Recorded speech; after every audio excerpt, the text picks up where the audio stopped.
Es el tema de esta mañana, el Salmo 143. Dice, pues es un salmo que está dividido en dos partes y la primera y la segunda parte inician con estas frases. Señor, escucha mi oración, presta oído a mis súplicas, respóndeme.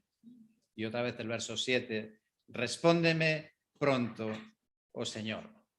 No sé si alguno de los que estáis aquí, de los que nos estáis viendo por internet, tenéis alguna oración no contestada. ¿Hay alguna oración que has hecho, llevas tiempo orando y no vemos la respuesta? ¿Y cómo nos hace sentir cuando oramos una vez y pasa un mes y pasa un año y no vemos la respuesta a la oración? Cuando en mis lecturas leí este Salmo 143 me hice estas preguntas y pensé, bueno, sí, yo tengo alguna oración no contestada, alguna oración que pasa el tiempo y no veo la respuesta a la oración. Pero al mismo tiempo, al leer el Salmo, dije, realmente me tengo que sentir afortunado porque, sin duda, por la gracia de Dios, no me siento en este momento en esa desesperación de que mi oración no sea contestada o porque asumo que Dios me está diciendo que no y que eso es lo que tengo que llevar en mi vida, o porque asumo que algún propósito tiene cuando Dios no responde lo que a mí me gustaría. Entonces pienso que soy un afortunado en este momento. Mañana no lo sé, puedo estar desesperado como estaba David. Sin embargo, en mi vida, a lo largo del tiempo, siempre me encuentro con personas, con creyentes, que sí que me manifiestan esa desesperación, que sí que me dicen, yo estoy orando a Dios, yo le estoy pidiendo a Dios, pero Dios parece que no me escucha, Dios parece que mira para otro lado, Dios parece que me está rechazando, que no quiere tratar conmigo, y algunos hasta me dicen que ya no aguantan más en esa situación. Y a mí me duele personalmente, claro, escuchar a un creyente, un hermano en la fe que te diga estas cosas, que te dice que está desesperado porque Dios no le contesta. Bueno, me alegra leer que David, que le tenemos por un hombre ejemplar, ¿verdad? Un hombre de Dios, un hombre que Dios mismo dijo que su corazón latía como el corazón de Dios, es decir, que sentía como Dios sentía o lo más parecido a Dios, que él también tuvo sus momentos en la vida donde oraba a Dios y Dios no le contestaba. Fijaos en las expresiones que hemos leído de cómo se sentía David. En el versículo 3 dice, aplastado, morando en lugares tenebrosos. Es la opresión que sentía como un tremendo peso encima que le aplasta, sin ver una salida, sin una luz, como si no hubiera propósito en esas circunstancias que está viviendo. El versículo 4, languidece, consternado. Versículo 7, desfallece. Versículo 11, hay angustia. Y versículo 12, le afligen. Vaya situación debía de estar pasando David. Y con toda probabilidad, yo no sé si de los que estáis aquí, asistentes, presentes en directo, de los que nos estén viendo por internet, seguro, estoy seguro que hay personas que también se sienten así. Algo importante cuando nos sentimos mal es si podemos identificar la causa. ¿Cuál es el motivo que hace que yo me sienta así? ¿Cuál es el problema? Debemos descartar que sea por nuestra culpa. Y ahí tenemos el ejemplo de Job, ¿verdad? En su análisis y con lo que la gente le decía, él decía, no, yo estoy limpio delante de Dios. Ya sé que no soy perfecto, pero realmente no hay nada realmente pecaminoso en mi vida por el que estoy sufriendo esta situación. Eso debemos de hacer ese análisis. Pero también hay situaciones como la de David, que era esa también, y dice que era porque había enemigos. El verso 3 y el 9, el 12 habla de el enemigo y enemigos. Y la verdad es que David pues sufrió mucho a lo largo de toda su vida, desde jovencito. Ya sus hermanos le tenían envidia, le despreciaron a David. Después, ya de mayorcito, pero todavía joven, sufrió la persecución del rey del país, persiguiéndole con su ejército y tener que vivir escapado por las montañas. Tuvo que ser una tremenda experiencia. Y luego como rey de una gran nación, una pequeña gran nación, porque era una nación pequeña, en muchas ocasiones se vio rodeado de ejércitos enemigos, de alianzas de naciones que querían atacar y destruir ese país. Y luego, quizá aún más doloroso, la traición de algún amigo, de algún compañero, de aquellos que eran su mano derecha en el gobierno del país y en el ejército, y peor todavía, la rebelión de su hijo Absalón. Pero quizá el mayor dolor que está expresando David en este salmo no viene tanto por el temor a las flechas, a las espadas, a las lanzas, a las piedras, al ataque del enemigo físico, sino el dolor en el corazón. Y si te fijas, hay 8 expresiones, 8 veces se habla del alma, del espíritu, del corazón, de cómo él siente su corazón perseguido, abatido, y cómo él está pasándolo mal por ese motivo. Y es verdad que en la vida, cuando uno tiene buen ánimo, afronta lo que sea, no importa lo que venga, ¿verdad? Con buen ánimo somos capaces de hacerle frente a cualquier cosa. Pero el dolor del alma nos paraliza. Cuando hay dolor en el alma, nos paralizamos. Y hay momentos, y yo también en algún momento lo he podido pasar, ¿verdad? De llegar a una situación que quedas como paralizado, no eres capaz de desarrollar tu trabajo, no eres capaz de resolver situaciones, no eres capaz de tomar decisiones, siquiera te deja paralizado.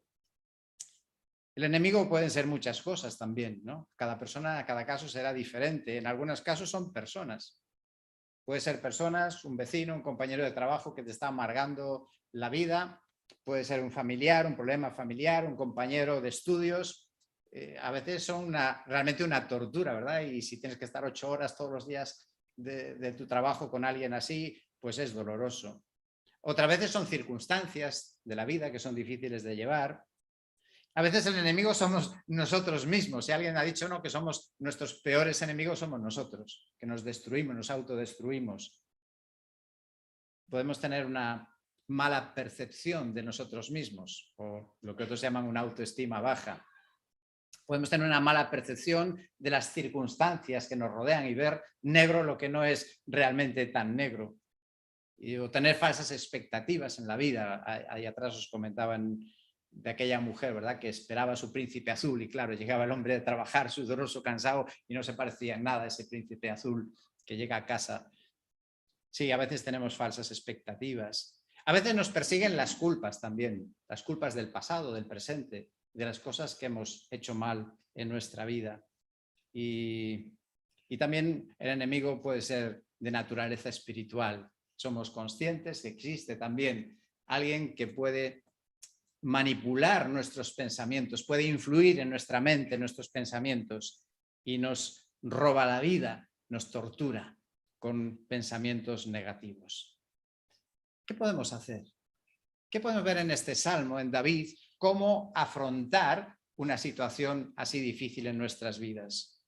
Bueno, la respuesta sencilla, pero verdadera también, es que hay que seguir orando. Tenemos que perseverar en la oración. Y en este salmo vemos cómo él oraba, suplicaba a Dios. Una expresión muy gráfica en el verso 6 dice que levantaba sus manos a Dios. Esa ilustración de ese pobre necesitado sentado ahí en la calle que ve pasar a alguien y levanta su mano esperando recibir la ayuda. Y ese es el suplicante en nuestra oración buscando la ayuda de Dios. Sí, David buscaba, habla en el verso 6, ¿no?, de calmar su sed, de la sed que necesitamos llenar. Y vivimos en un mundo, y tal vez hay personas que nos estén siguiendo, nos estén viendo, que todavía no conocen a Dios como nosotros y que están buscando calmar su sed y tal vez por eso han dado con nuestro YouTube, con nuestra emisión, porque están buscando llenar la sed, el vacío en su corazón, la desesperanza. Y la gente lo busca a veces en la medicina, en la filosofía, a veces en la filosofía oriental, buscando desesperadamente cómo llenar el vacío de su corazón. Y claro, cada vez que buscan en algo es para terminar en una decepción, frustración peor, porque nada puede llenar nuestras vidas más que Dios. Dios es y seguirá siendo la única fuente que puede calmar nuestra sed, nuestra ansiedad, llenarnos de nuestras depresiones.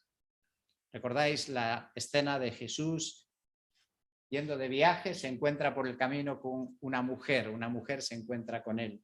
Aquella mujer samaritana era una mujer atribulada, una mujer que huía de la gente, buscaba la hora peor para no encontrarse con nadie en la calle. Y Jesús se acerca a ella y con intención se paró allí porque quería ofrecerle esa agua que puede calmar su sed.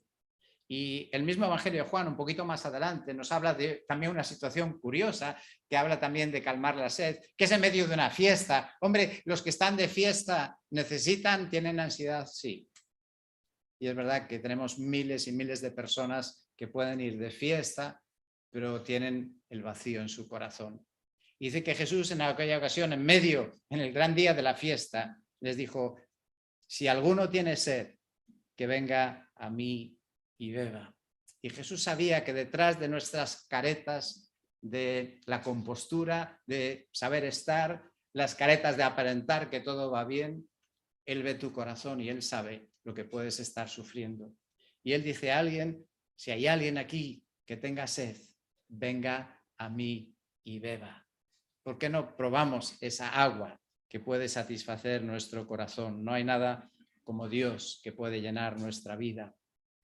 Pero claro, David conoce esta receta y precisamente la está practicando y él está orando y buscando a Dios en su sed, en su ansiedad, en su depresión, llámale como quieras esa situación que está viviendo. Y precisamente él dice, pero si yo estoy buscando a Dios, estoy orando y no he dejado de orar, pero el problema es que Dios no me contesta. Entonces, oramos y no recibimos respuesta. Oh Señor, escucha mi oración, presta oído a mi súplica, me responde pronto. Hay que ver qué angustia tiene David orando de esta manera. Dice, parece que Dios está escondiendo su rostro en el verso 7, como que Dios mira para otro lado, que Él no ve lo que estoy pasando en mi vida. Y cuando leía eso pensaba, decía, qué fácil sería, ¿verdad? Que cada vez que tuviéramos una dificultad, un problema, hiciéramos una oración y al momento Dios lo resuelve. Qué fácil sería, ¿verdad? Lo cierto es que no suele ser así. Cuando Dios nos permite meternos en un lío, una situación complicada o difícil, normalmente es algo que va a llevar un tiempo, porque es un proceso, porque Dios quiere usar esa situación. O bien para hacer una obra en nosotros mismos, o tal vez en otras personas que están cerca de nosotros. Y por eso si Dios te permite vivir esa situación, es probable que no se va a curar de un día para otro, y que va a ser un proceso de tiempo, donde Dios está haciendo su obra en nosotros. Y luego David también nos enseña algo muy interesante en el verso 8. Es que después de orar, también tenemos que aprender otra cosa junto con la oración. Y es pasar al modo escucha. Hay el modo activo de estar hablando, pero hay otro modo que es el modo de escucha. Que tenemos que estar también en escucha, esperando que Dios nos muestre o dé una respuesta a nuestras peticiones. Y es verdad que cuando uno está muy deprimido, el problema es que no ve la salida. A lo mejor está ahí la salida, hay una salida, pero no la ve por causa de la depresión que le ciega. Importante, hazme oír, dice, enséñame, le dice al Señor en su oración. Señor, quiero ver, quiero entender, quiero ver el propósito de lo que está ocurriendo. Y entonces necesitamos también pasar a ese modo escucha, que es estar atentos. A ver si Dios, de alguna manera, por alguna lectura, en un culto, en un pensamiento que viene a nuestra mente, Dios me da la respuesta a mi petición. A veces clamamos, gritamos, a veces nos pasa incluso en el diálogo interpersonal, ¿verdad? Con alguna persona en momentos de estrés, pues te está pidiendo algo esa persona y tú le estás contestando, pero sigue pidiendo y no está escuchando que tú ya le has contestado. Eso ocurre también. Pues eso ocurre en nuestra relación con Dios. Así que Dios nos anima en esta mañana que cuando tengamos dificultades, aunque Dios parece no responder, persistamos en la oración. Jesús lo ilustró con una historia de aquella mujer con el juez injusto. Insiste en la oración. Pero ¿hay algo más que podemos aprender de David, de cómo él afronta esta situación? Quiero sugeriros que veamos en este salmo que también hay cosas importantes que necesitamos recordar. Cuando tengamos ese momento sin salida, podemos poner nuestra mente en recordar algunas cosas. Y sugiero 3 aspectos, 3 frentes, 3 enfoques. La primera es, ¿quién es mi Dios? ¿Quién es mi Dios al que estoy orando? Dice el verso 1, y lo repite en el 11 también en parte, habla de su fidelidad y su justicia. Yo estoy orando a Dios, Dios no me contesta, pero tengo que ver la fidelidad de Dios y ver que Dios también es un Dios justo. Es una manera de aferrarnos a la palabra de Dios, a las promesas de Dios. Dios es fiel y lo que Dios promete lo cumple. Y si Dios promete darme paz, lo va a cumplir, lo tiene que cumplir porque es su palabra y es su promesa. Y cada promesa que Dios nos da en su palabra, cuando dice que hay propósito en todo lo que permite, que hay un buen final, yo lo tengo que creer. Y eso empieza a cambiar esa ansiedad, a calmar esa ansiedad en nuestro corazón. Dios es justo también. ¿Verdad que a veces nos parece que es injusto? O yo así lo escucho muchas veces a muchos creyentes que consideran que es injusto lo que Dios le está permitiendo vivir a ellos, su situación. Y algunos se preguntan y me lo dicen, ¿por qué a mí? ¿Por qué Dios me tuvo que permitir pasar por esta situación?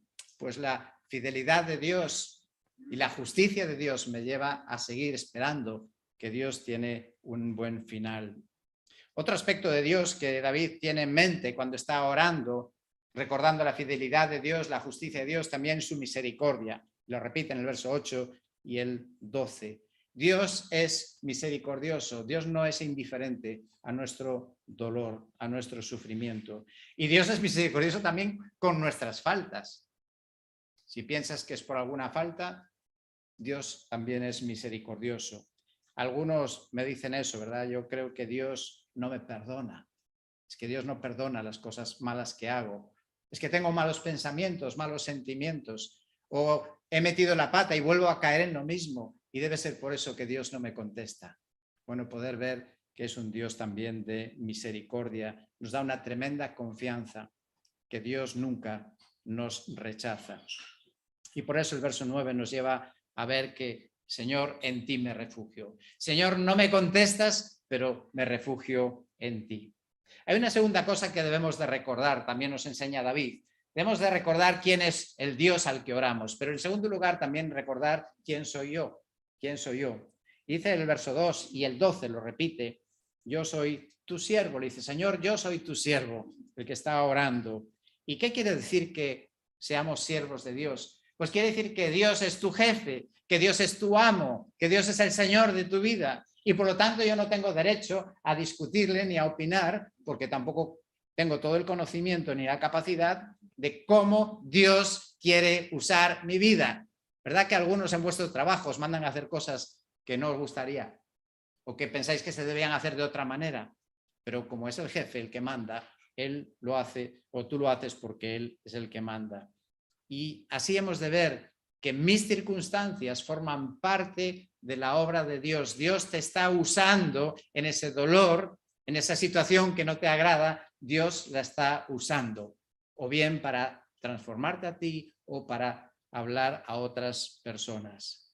Y si podemos entender así nuestras circunstancias, las vamos a ver diferente. Que Dios está usando mis fracasos, mis decepciones, para bendecir o para llamar a otras personas hacia Él. Y mira, si Dios está haciendo eso contigo en ese dolor, Dios siempre paga bien. Dios es un jefe que paga bien. Y cualquier alternativa, si nos rebelamos al plan de Dios, va a ser siempre peor.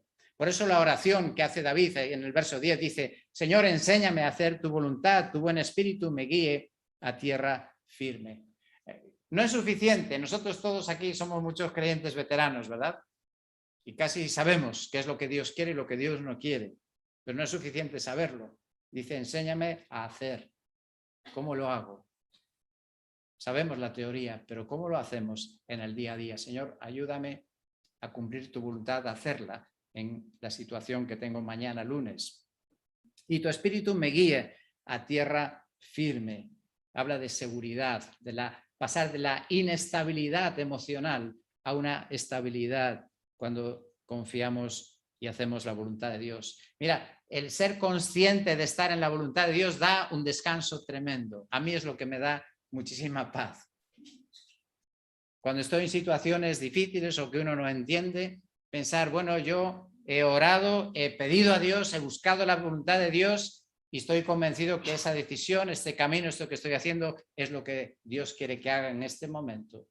Pues eso me da descanso. Pues ya estoy en el camino de Dios, Dios sabrá por qué o cómo han de desarrollarse las cosas.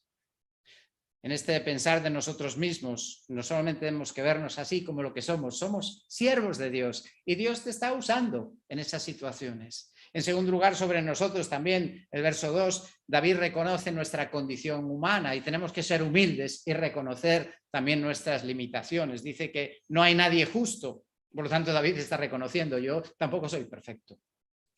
Y a veces por eso tenemos que pasar por situaciones difíciles, pero podemos clamar a Dios, Señor, no por amor a mí, a mi justicia del verso 11, sino por amor a tu nombre, vivifícame. Y es verdad que en nuestra vida está en juego también el honor de Dios. Por eso es tan importante nuestra vida cristiana, porque está en juego el honor de Dios con lo que hacemos, con lo que decimos, con nuestro comportamiento. ¿Estamos honrando a Dios o estamos deshonrando a Dios? Porque somos sus hijos.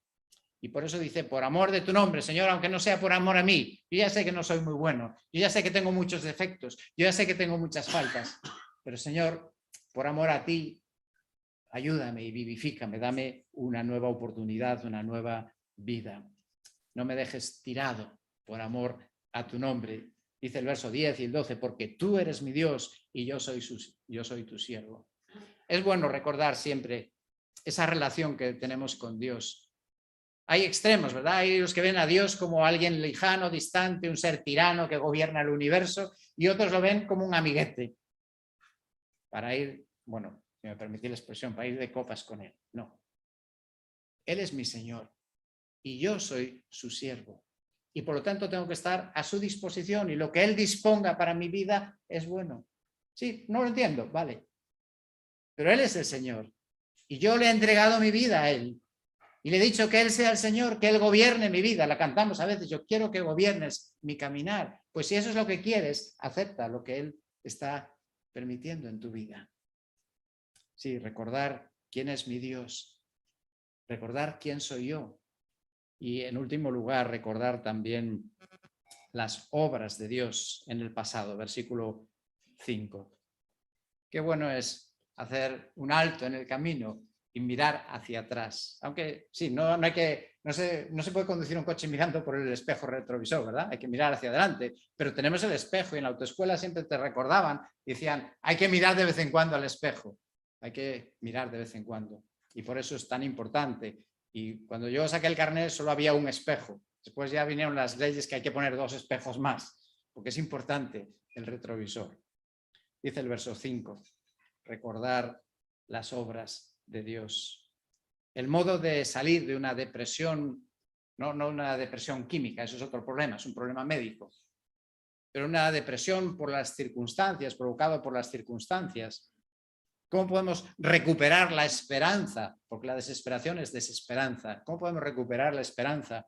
Pues recordando los buenos tiempos, recordando los buenos tiempos. Dice el verso 5 que hay aquí 3 verbos, ¿verdad? Recordar, meditar y reflexionar. Meditar es dar vueltas. Vale, yo me acuerdo de momentos de mi vida y de cómo la mano de Dios ha estado conmigo, cómo me ha ayudado, me ha sacado de alguna situación o me ha guiado en una decisión. Y ahora le doy vueltas y voy meditando en ello. Y eso debe llevarme a una reflexión, a unas conclusiones. Y esos pensamientos son los que modifican nuestros sentimientos. Los pensamientos son los que van a levantar nuestro ánimo, nuestra esperanza. Y eso nos alienta, como siempre, y lo repito de vez en cuando, ¿verdad? Esa canción que dice, puede hacerlo otra vez. ¿Tu Dios puede o no puede? Tu Dios es tan limitado hoy que no puede hacer lo que hizo en el pasado, en la vida de David, o lo que ha hecho en tu propia vida, quizá en otros momentos. ¿No crees que puede hacerlo otra vez? Claro que sí. Por eso recordar experiencias del pasado, leer historias de lo que Dios hace en la vida de otras personas es un tremendo aliento, por lo menos para mí lo es. Y así en este salmo se mezclan los sentimientos de este hombre de Dios, de David. Se mezclan los sentimientos de, por un lado, de sentirse abatido, de peticiones, pero los mezcla también con expresiones de tremenda confianza en Dios.